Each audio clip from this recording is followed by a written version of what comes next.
This is Pet Life Radio. Let's talk pets.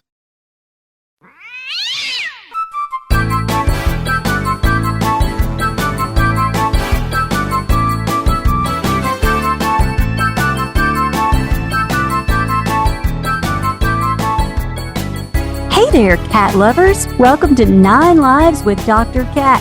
I'm your host, Dr. Catherine Prim, and I'm a small animal veterinarian and crazy cat lover. Today, I have Mikkel Becker. Mikkel is Fear Free's lead animal trainer, and she and I are going to talk about what you should change about the way you treat your cat. So it's going to be kind of exciting, and you're going to learn a lot. So we'll be right back with Mikkel. Pet Greens is proud to support 9 Lives with Dr. Cat on Pet Life Radio. Our small family farm produces live organic cat grass, catnip, and soft chew treats packed with green nutrition to help your pets truly thrive inside. We're partnering with pioneer cat behavior expert and best-selling author Pam Johnson-Bennett to help indoor cats live their best lives with indoor enrichment tips for their parents. Anyone who knows me knows I am a very strong proponent for cats being indoors. But when we bring cats indoors, where I feel it's safest, we have an obligation to make sure they have a fulfilling life, that they get enrichment. And part of that enrichment is encouraging health. And a big part of that health is cat grass. Cat grass helps with the prevention of hairballs. It can help keep your cat away from houseplants. It's also fun for your cat. It's a natural behavior that your cat wants to chew, and you know that you're providing it in a safe way. For more information on the benefits of cat grass and catnip for your cat's indoor enrichment, visit petgreens.com. Let's Talk Pets on PetLifeRadio.com.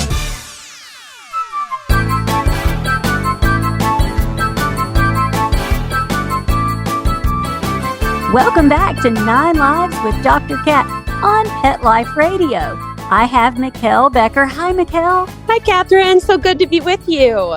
It is very, very good to have you. And I love just taking the opportunity to educate all of my listeners about the best way to treat their cat. But today, I wanted to talk about what you should change about the way you treat your cat.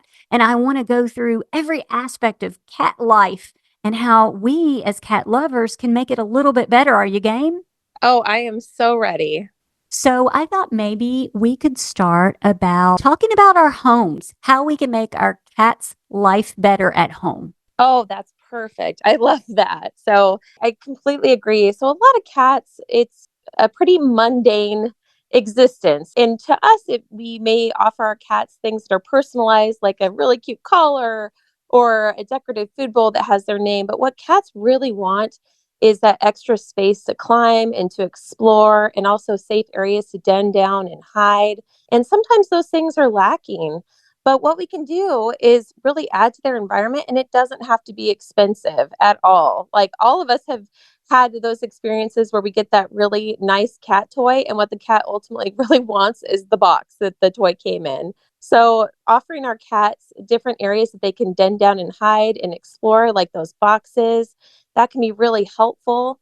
Or we can get them covered bed areas. We can make them look really cute, but it can be as DIY and inexpensive as you'd like. So it doesn't have to be an expensive thing. The cat doesn't care as much as they care about that ability to really have places that they can call their own and having increased real estate. So adding to the vertical spaces in your home can be so useful. And just doing that alone can actually help to improve any tension that you may have between cats that are living in the same house. Adding in some of that extra real estate by adding in more vertical space can be extremely beneficial. So I think in today's world, we all have boxes coming in with different stuff that we order. So are you suggesting that maybe we give our cats an opportunity to see if they like the boxes maybe before we throw them away?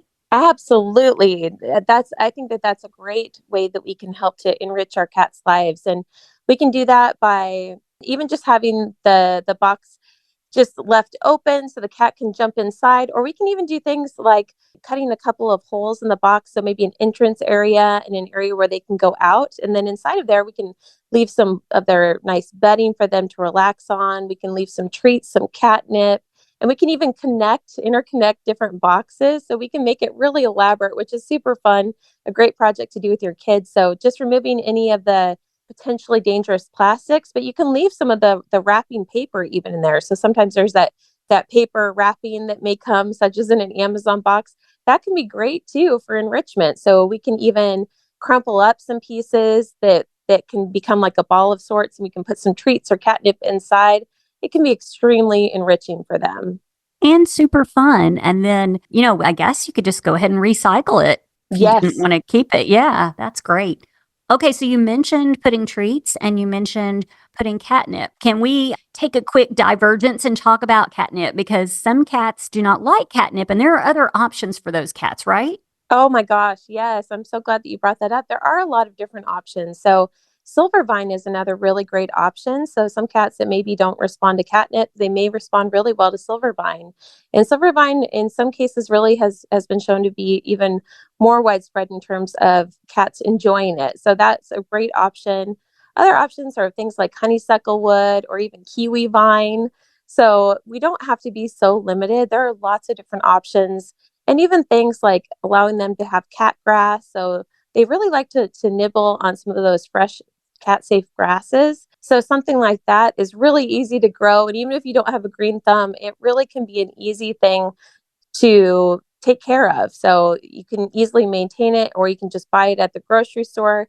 Letting your cat have access to some of that fresh type of cat safe grass and catnip can be really helpful for them. I love that. It just feels like right, like finding herbs and doing natural things and fun activities. One time I was invited to the local nursery to talk about cat friendly planting, and that was super fun. So I'm glad that you mentioned that. Oh my goodness, I love that. Do you mind giving me a rundown on some of the things that you taught?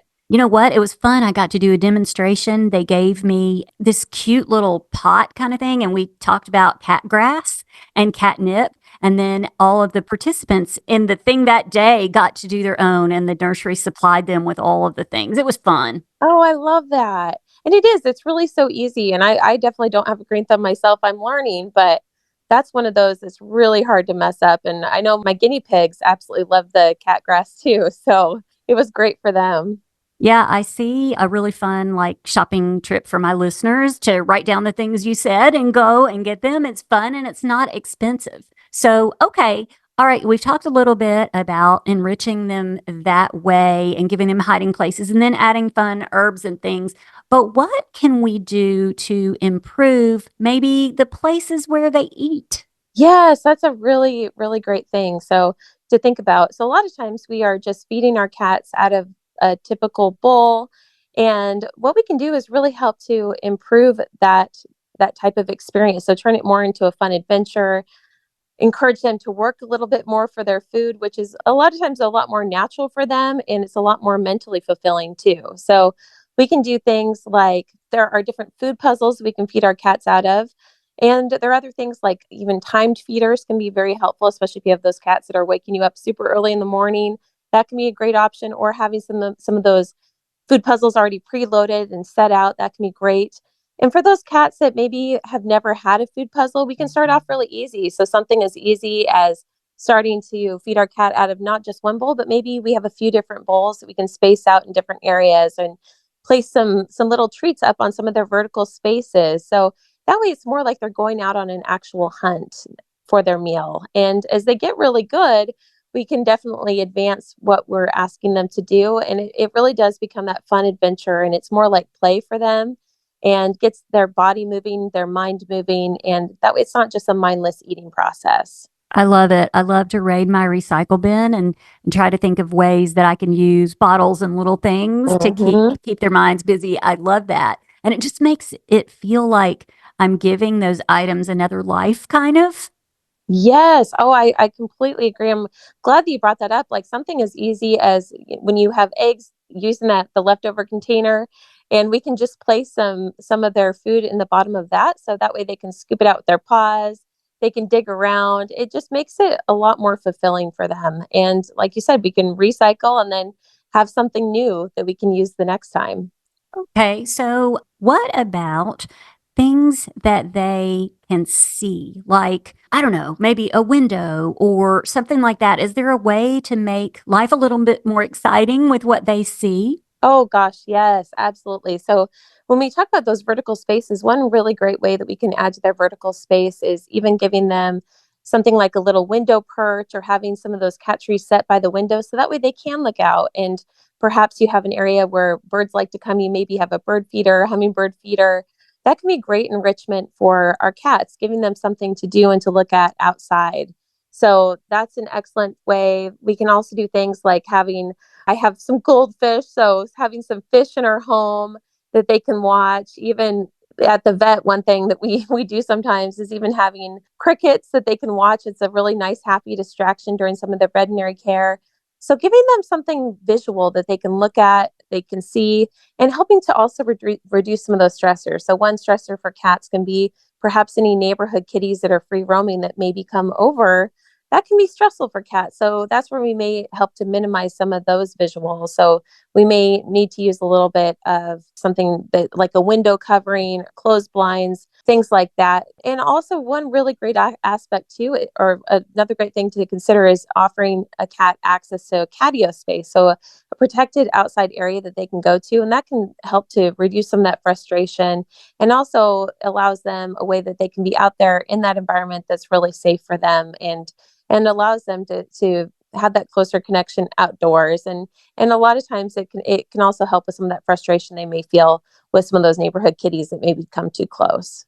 That's perfect. That is exactly the question that I had. So, as I worked, and you know that I work as a fear free certified professional, but as I worked on the module that I did for fear free, part of the strategy that I used or the organization was to think about the senses of our patients when they come into our animal hospital, what they see and what they smell and what they hear.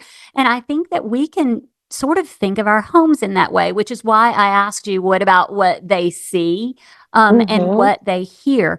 What do you think about maybe like an iPad with a little entertainment thing? I know I have a client that brings her iPad with her cat to see me at the vet because the Yes. cat will play. What do you think about that?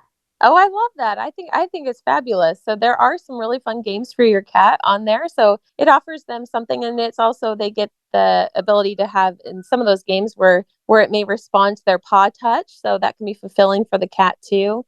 And definitely the more play that we can do with our cat, so that's a form of play, maybe on the iPad, also offering them other types of interactive play. So one type of play, giving them independent toys that they can play with. And as we mentioned earlier, it doesn't have to be expensive. A lot of the cat's favorite toys may just cost a few dollars, or we can make their own. So it's something that we can also help to rotate those toys. So help keep them fresh, and it's not the same old all of the time.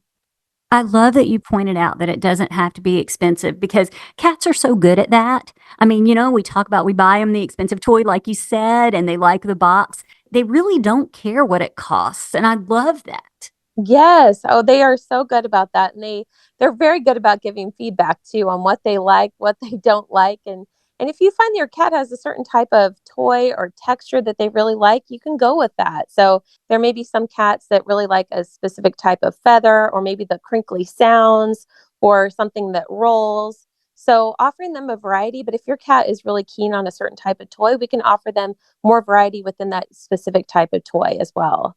So, textures, when you mentioned textures, it made me think about scratching posts. Can you give us some advice about those? Yeah, so one of the things that I see a lot is that a lot of cats' scratching posts are somewhat problematic in the way that they aren't as fulfilling or encouraging for the cat to use as they could or should be.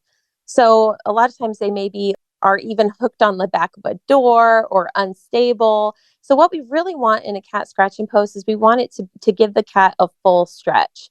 A lot of times cats do like to do the vertical scratching, but they may prefer horizontal scratching or some of both. So offering a variety of scratching post areas. And then ideally, we want to even look at having them be about 3 feet high if possible. And sometimes a lot of those cat climbing trees can also have a scratching post alongside it or incorporated within it, which is great. So we want something that's really sturdy, stable, and tall. So something long that gives them that full stretch, because a lot of times cats may use something like the back of a couch or side of a couch because it's taller and it's more sturdy than their scratching post. So we want to make sure that the scratching post that we offers really counters anything else that they maybe are going for instead. And then also maybe we use something like sisal. Some cats prefer like the rope or the carpet type of texture. We can use what our cat really likes. And in some cases, we may even go for a specific type of substrate that cat enjoys. Some cats like leather, for instance, and maybe we, rather than doing that towards the couch, we really redirect them towards that post. So, and we try and put that post in a prime spot where they already are wanting to scratch. So maybe right after they wake up from a nap, maybe they want to go out and scratch. So having it right there near those areas where they nap, or having it right near the couch area, maybe where they already are wanting to scratch. So those prime real estate areas where they can communicate both through scent and through the visual markings with their claw marks. That's a great way to offer them that alternative and to really reinforce it too. So when we see our cat using it, that's when we can really reinforce them with treats, with toys, with play, with praise. So making sure that when they scratch in the right area, it really does pay off. Yes, I love that. So, think about the things that we as people like to do and make sure that we're meeting the needs of our cats, because scratching is normal for cats. Well, I want to take a really quick break and come back and talk with you a little bit more about some of the other things that are in our cats' lives that may provide a little bit of stress, or that maybe we as the cat owner could influence for the better. So we'll be right back after a quick break. Hey there, cat lovers. It's Dr. Cat from 9 Lives with Dr. Cat. You know the expression, cats have 9 lives. Well, what if you can give them one more? The Give Them 10 movement is on a mission to help give cats an extra life. How? With spay and neuter. Spaying or neutering your cat helps them live a longer, healthier life, and it helps control free-roaming cat populations too. Learn more about the benefits of spay and neuter and meet Scooter, the neutered cat, at GiveThem10.org. That's GiveThem10.org. Ready for the biggest cat celebration in the world? Come to the CFA International Cat Show and Expo in Cleveland, Ohio on October 12th and 13th. The expo is the world's grandest cat celebration, seamlessly blending pedigree cat exhibitions with feline welfare and rescue initiatives. It captivates over 10,000 feline enthusiasts each year, celebrating all cats, whether rescue or pedigreed, in a shared spirit of love and unity. Dive into cat-themed activations and enlightening educational sessions. Marvel at 1,000 non-pedigree and pedigreed cats, adoptable felines, and explore over 100 cat-themed vendors. It's an event dedicated to honoring our beloved felines and their admirers. And guess what feline influencers are coming to meet and greet? YouTube cat video sensation Aaron's Animals, as well as Nathan the Cat Lady, Lambo Leisha, Choopy, and many, many more. Gather your cat crew and do whatever it takes to head to the CFA Cat Expo. It's a whisker-wiggling, tail-twirling extravaganza you won't want to miss. Get your tickets at CFACatExpo.com. That's CFACatExpo.com. Let's talk pets Let's talk pets on Pet Life Radio. Pet Life Radio. PetLifeRadio.com.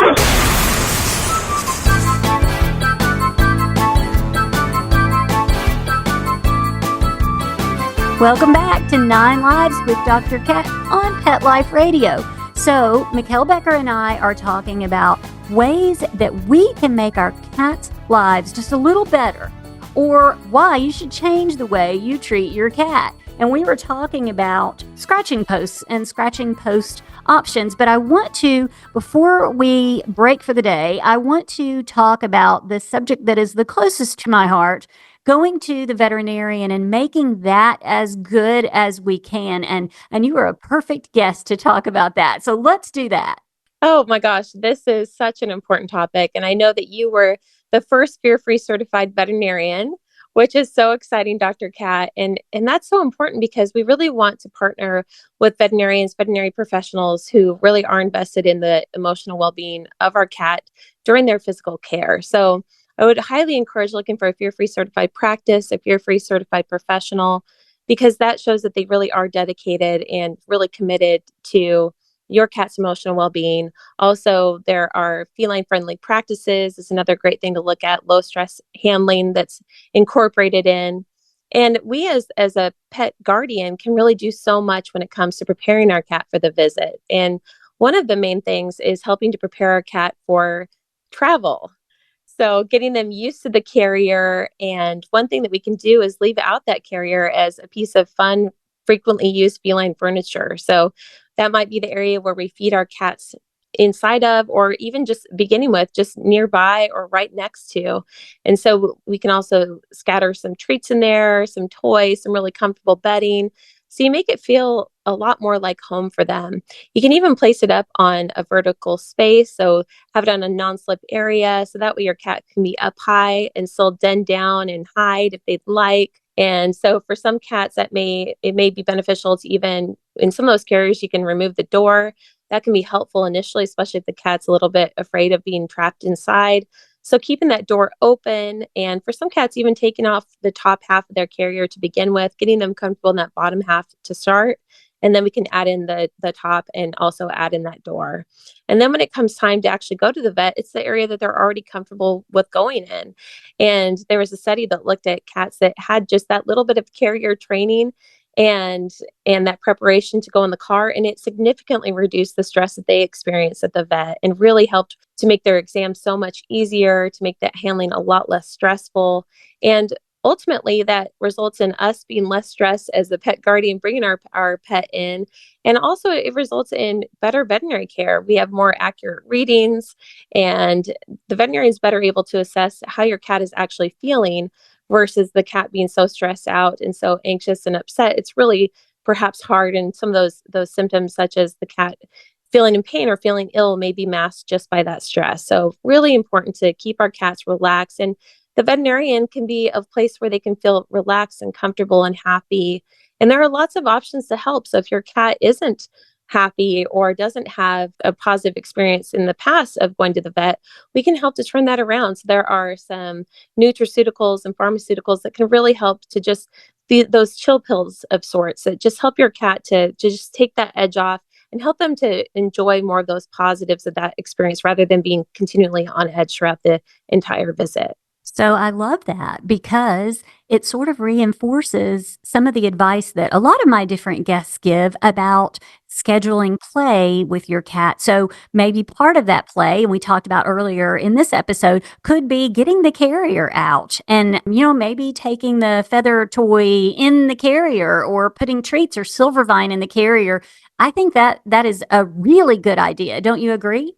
Oh my gosh, yes, absolutely. Yes, the more that we can make it that fun place, that place where they get to play, they're encouraged to go inside, making it less of a forced process and more of a mutually enjoyable process where they get to participate and they're encouraged to go in. So yes, absolutely using that toy as a lure, using it as a reward for them being in there. That's a really, really great piece of advice.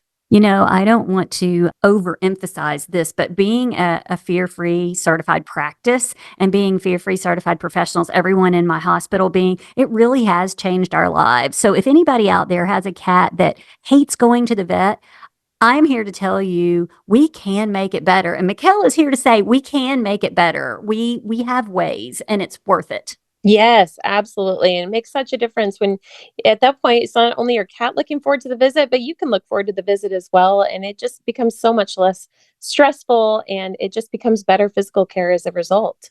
Yeah, I have a patient that I used to speak about. You probably heard me speak about this cat who was so terrified that he would resort to physical violence to protect himself. And he's actually still a patient now. And he literally comes into my practice once a month for his arthritis injection.